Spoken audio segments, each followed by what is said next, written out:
antes, um minutinho, se você é fora Bolsonaro, inscreva-se aqui no canal. Agora, vamos falar do Fabrício Queiroz e do por que esse problema é delicado para o Bolsonaro. O Queiroz é uma entrevista, eu li uma entrevista dele para o Globo. Na entrevista para o Globo, ele fala coisas do tipo: o capitão Adriano, a repórter fala sobre Adriano da Nóbrega. Ela fala Adriano da Nóbrega, o Queiroz interrompe a repórter, fala capitão Adriano. Aí ele fala: o capitão Adriano foi o policial mais corajoso que eu já vi. Ele não tinha nenhuma condenação, até que uma vez ele resistiu contra um rapaz que diziam que era flanelinha. O que aconteceu foi o seguinte: o Adriano, junto com o Queiroz, dois bandidos, eles foram acusados de matar pessoas. O caso nunca foi apurado porque as testemunhas retiraram o testemunho. Por que retiraram o testemunho? Porque muito provavelmente foram ameaçadas por milícias. É isso que aconteceu, viu? O Adriano depois ele foi condenado porque ele fez parte de praticamente uma chacina, mataram 4 pessoas. Ele foi condenado. Depois de vários anos que ele estava na cadeia, aí as testemunhas começaram a retirar o testemunho também, por sofrerem ameaças das milícias. O Queiroz, enquanto Adriano estava preso, deu emprego como funcionárias fantasmas, ou seja, as duas não iam trabalhar, para a mãe e para então esposa do Adriano da Nóbrega. Deu emprego, assim, ó, elas ganhavam lá 6, 7, 8 mil, dos quais o Flávio Bolsonaro, Queiroz era quem gerenciava a grana, o Queiroz ficava com uma parte, o Flávio Bolsonaro com outra, no total eles ficavam com 7 mil e as duas ficavam com 1.000 cada uma. Era isso que acontecia. Então, tinham que devolver até 13º, restituição de imposto de renda, ou seja, tudo. Elas ficavam com 1.000 e poucos por mês, é só isso. O resto devolviam tudo para a família Bolsonaro e para o Queiroz. Essa foi a ajuda que eles deram, as duas tinham uma renda extra de R$1.000 sem trabalhar, dinheiro meu, dinheiro seu, dinheiro roubado. Tá, aí o Queiroz ele começa a falar do Adriano, o que acontece? As pessoas vão lembrando, talvez não lembre de tudo isso que eu acabei de te falar, com todos esses detalhes, mas vão lembrando, pô, Queiroz, Adriano aquele, aí acabam lembrando também do áudio que saiu essa semana, de que a irmã do Adriano da Nóbrega disse que a morte dele estava encomendada pelo Planalto. Ela fala Planalto 2 vezes, com o mesmo pessoal que chamava o Bolsonaro de homem da casa de vidro. Esse mesmo pessoal, dizem que o Adriano se ferrou porque era amigo do Bolsonaro, quer dizer, o Bolsonaro traiu o Adriano e o matou, é isso que deu a entender? Não sei, praticamente é isso. Ela fala que o Adriano se ferrava e ia se ferrar e era jurado de morte por ser amigo do presidente, e depois fala que o Planalto, que é onde trabalha o presidente, encomendou a morte dele em troca de cargos. Justo o mesmo pessoal que é acusado de rachadinha, que é isso, oferecer cargos para as pessoas para roubar dinheiro público. Só para que você tenha ideia de como o mesmo esquema tudo se liga. Então quando o Queiroz fala, as pessoas se lembram de tudo isso. Para piorar, o Queiroz, ele quer, lembre-se disso, o Queiroz ele quer os votos dos bolsonaristas. Quem mais vai votar no Queiroz? Quem vai votar no Queiroz? Só os bolsonaristas. E eu acho que nem eles. Tá, aí, o que ele fez? Ele fez um vídeo para defender o Bolsonaro. A versão depois foi, o próprio Bolsonaro usou a versão do Queiroz. Eu acho que o Bolsonaro não teve tempo de pensar numa versão, aí o Queiroz inventou de que Planalto, na verdade, era palácio. E de que palácio era o Palácio Guanabara, onde tinha o governador Wilson Witzel. Olha, tem muitos palácios no mundo. O palácio, mas tinha que ser justo o Guanabara, não era do Planalto também, não. E olha que quando eles falavam de palácio, era uma casa de vidro, que era o Palácio do Planalto ou do Alvorada, que são 2 palácios de vidro. O do Witzel, o Palácio Guanabara, não é de vidro, é outro tipo de arquitetura. Tá, aí... Eu até queria poder ficar discutindo aqui a arquitetura, mas não. Não é o mesmo palácio. Aí o Queiroz fez o vídeo defendendo o Bolsonaro. O que acontece? Todo mundo falou, olha quem tá defendendo o Bolsonaro. Até eu fiz um TikTok também, de milhares de visitas, de visualizações. Aqui no YouTube também.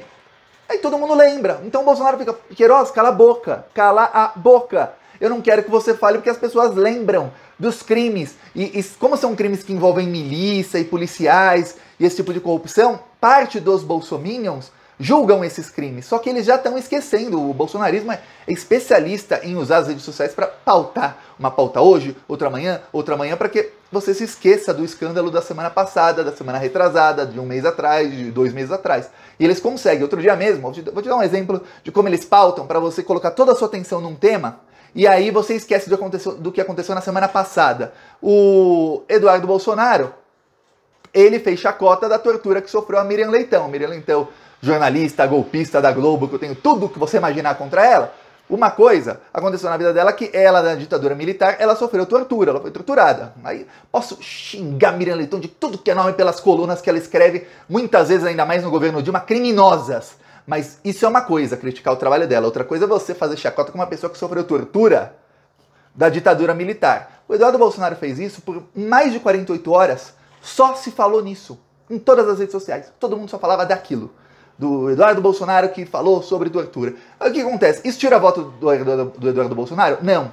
Mas isso faz com que você esqueça do que aconteceu na semana passada mais rapidamente. E no caso, o alvo nem é você. O alvo é o bolsonarista. Bolsonarista que ele começa a pensar nisso, ele vai defender o Eduardo Bolsonaro, que ele fala, essa esquerda tá reclamando demais, de mimimi, ele já esqueceu da rachadinha. Aí na próxima que eles pautam de novo, o Lula é aborto, o cara já esqueceu da rachadinha. Só que isso o Queiroz fica aparecendo, sabe o que acontece? O cara lembra. Aí o cara começa a falar, pô, peraí, mas o Bolsonaro também, ele fala, mas olha, também tá difícil aqui, hein?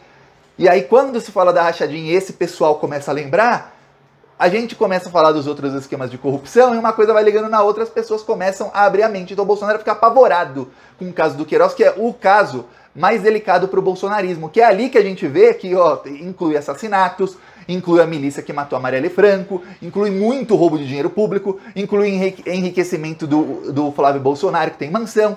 E o problema é o seguinte, exatamente para as pessoas não se lembrarem muito disso, o Bolsonaro anunciou que não vai apoiar o Queiroz para a eleição.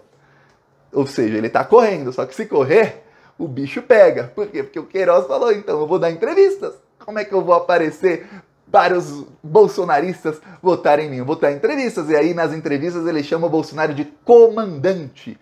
E aí fica claro aquele elo entre os dois. E aí as pessoas ficam, caramba, meu, e o Bolsonaro aqui, um cara corrupto, chamando ele de comandante. Aí o Queiroz diz que não fala mais com o Bolsonaro. Só que tem um problema. Quase todas as matérias acabam lembrando que sim, tem todos os indícios de que eles se falavam sim.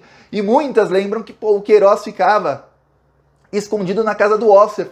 O Ossef é o advogado do Jair, do Flávio e do Renan Bolsonaro. É o advogado dos três. Inclusive eu mostrei aqui faz pouco tempo o depoimento parte do depoimento do Renan Bolsonaro e tá lá o Ossef do lado dele. Inclusive, tinha várias matérias na mídia mostrando os dois chegando juntos.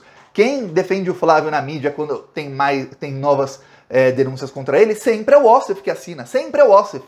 Em uma época era a Karina Kufa, que ela foi usada pelo Bolsonaro num esquema também de rachadinha, lá no ex-partido, no PSL, pelo menos era a acusação que se falava, né? Que a Karina Kufa ganhava 40 mil, mas esse dinheiro era para defender o Bolsonaro, mas ela ganhava como advogada do partido. E aí deu uma briga lá no PSL, mas depois o Bolsonaro saiu do PSL e tudo mais, e aí o Flávio Bolsonaro parou de usar a Karina Kufa, começou a usar o Frederic Ossef, que é o advogado que esconde o Queiroz. Ou seja, só do Queiroz aparecer a coisa fica feia. Só que tem uma coisa, vai chegando perto da eleição, sabe o que acontece? O Bolsonaro vai se desesperando mais.